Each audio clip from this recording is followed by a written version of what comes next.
Given problem में Newton Raphson method का use किया जाता है इक्वेशन जो कि दे रखी है और उसके लिए इनिशियल अप्रॉक्सीमेशन को यूज़ किया गया है एक्स नोट और ये सफिशिएंटली क्लोज है ज़ीरो के। तो आपको बताना है कि ये जो इटरेटिव स्कीम है इस इटरेटिव स्कीम का ऑर्डर ऑफ कन्वर्जेंस क्या होगा।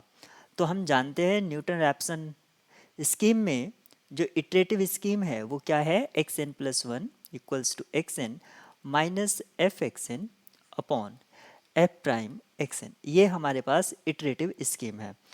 अब देखिए जो ऑर्डर ऑफ कन्वर्जेंस है इसको हमें निकालना है। ऑर्डर ऑफ कन्वर्जेंस को अगर फाइंड करना है तो ये डिपेंड करता है आपका multiplicity of root. Multiplicity of root, यहाँ पर रूट क्या दे रखा है, multiplicity of root x equals to zero. यहाँ पर दे रखा है रूट क्या है, x इक्वल्स टू ज़ीरो। तो हमें इसकी मल्टीप्लिसिटी चेक करनी होगी और ये ऑर्डर ऑफ कन्वर्जेंस इसी पर डिपेंड कर जाता है।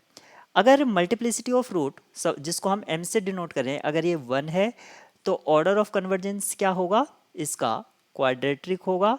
और अगर m ग्रेटर देन 1 है तो इसका ऑर्डर ऑफ कन्वर्जेंस क्या होगा, लीनियर होगा, जिसको हम 1 से भी डिनोट कर देते हैं। तो हम मल्टीप्लिसिटी ऑफ रूट देखेंगे। मल्टीप्लिसिटी ऑफ रूट से क्या मीनिंग है, हमें देखना होगा f zero f prime at zero, क्योंकि रूट क्या है x equals to zero, f double prime zero और एफ ट्रिपल प्राइम ज़ीरो। इसी तरह से हमें इसको चेक करना होगा।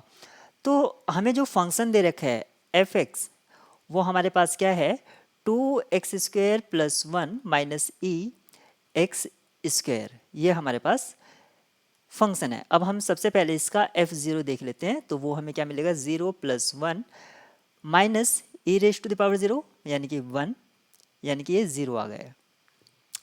ऐसे ही f प्राइम, सबसे पहले f prime x find out कर लेते हैं। तो वो होगा 4x स्क्वेयर और e raise to the power x square, इसका हमें डेरिवेटिव फाइंड करना है।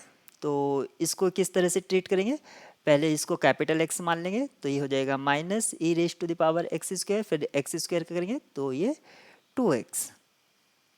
एक तरह से हमने चेन रूल का यूज़ किया। अब मुझे F prime at zero find out करना होगा। वो क्या होगा, 0 माइनस ज़ीरो, ये भी हमारे पास 0 आ गया है। तो देखिए हमें क्या मिल गया है, f0 मिल गया है, एफ प्राइम 0 मिल गया है।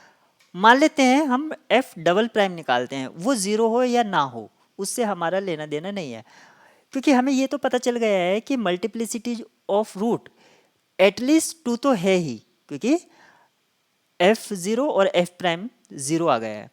अगर मान लीजिए हम f डबल प्राइम निकालते हैं तो यहाँ से हमें क्या पता चल जाएगा, मल्टीप्लिसिटी जो है वो कितनी होगी, ग्रेटर देन 2 या 2 से इक्वल।